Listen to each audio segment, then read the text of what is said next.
on va parler des généralités, en grandeur des signes, le diagnostic en grand 3, le traitement en grand 4 avant de conclure. Donc, comme définition, la varicelle est définie comme une maladie éruptive très contagieuse de contamination strictement interhumaine. Donc, il s'agit d'une primo-infection par le virus varicelle zona, qui est un virus à ADN appartenant au groupe des herpès virulés.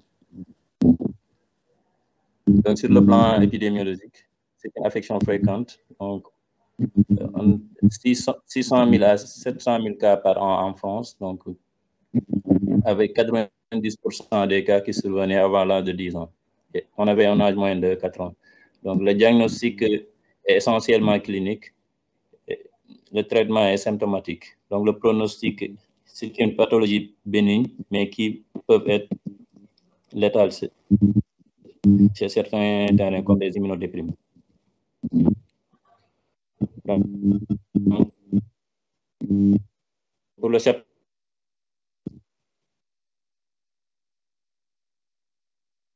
de rappel, il appartient à la famille des anticorps maternels et c'est le virus confère une immunité durable. Donc, une immunité durable dans l'état de latence, dans les ganglions sensitifs et des nerfs crâniens et rachidiens. Donc, lors d'une réactivation, soit due à une modification de l'immunité ou bien de la pathogénité du virus, ça peut revêtir une autre forme qu'on appelle le zona. Donc, la transmission, elle est directe par les lésions cutanéo-muqueuses, mais aussi possible par voie respiratoire pendant les 24 à 48 heures précédant le lésion. Donc, la contagiosité débute 1 à 2 jours avant l'apparition des vésicules et se poursuit au maximum pendant 7 jours, jusqu'à la transformation coûteuse de toutes les vésicules. Donc, comme type de description, nous allons choisir la forme bénigne non compliquée de l'enfant d'âge scolaire immunocompétent. Donc, la phase pré-éruptive.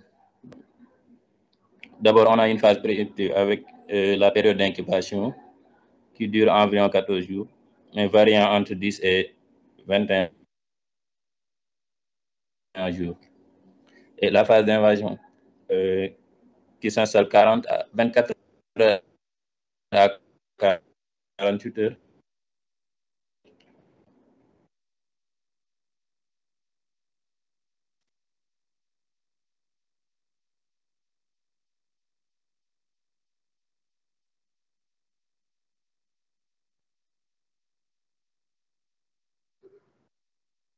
Docteur Ndiaye, on ne vous entend plus.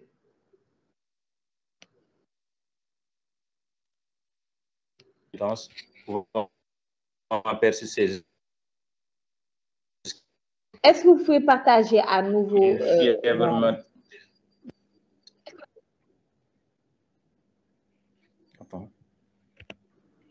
En fait, votre connexion, elle s'interrompt sans cesse. On a du mal à suivre. La parole est hachée et les diapositives ne suivent pas également.